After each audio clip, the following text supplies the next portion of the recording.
20 মে 2020 5 বছৰৰ আগতে আসাম ফিটনেছ মটিভেটাৰে এটা সৰু সপোন লৈ যাত্ৰা আৰম্ভ কৰিছিল।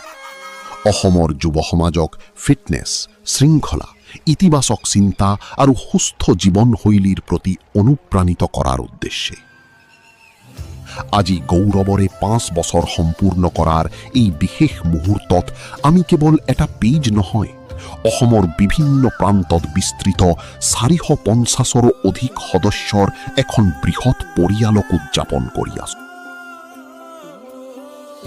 নতুনসকলক উৎসাহ যোগোৱা হওক বা খেলুৱৈসকলক সমৰ্থন কৰা হওক, স্বাস্থ্য সজাগতা বিয়পাই দিয়াৰ পৰা আৰম্ভ কৰি একতাবদ্ধ ফিটনেছ কমিউনিটি গঢ়ি তোলালৈকে এই যাত্ৰা সম্ভৱ হৈছে আপোনালোক প্ৰতিজনৰ মৰম, বিশ্বাস আৰু সমৰ্থনৰ বাবেই।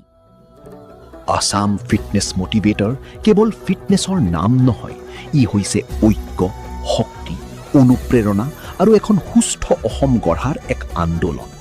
এই দীঘলীয়া যাত্ৰাত আমাৰ সৈতে থকা প্ৰতিজন সদস্য, সমৰ্থক আৰু শুভাকাংক্ষীলৈ আন্তৰিক ধন্যবাদ। যাত্ৰা এতিয়াও অব্যাহত আছে আৰু এইটো মাথো আৰম্ভণি।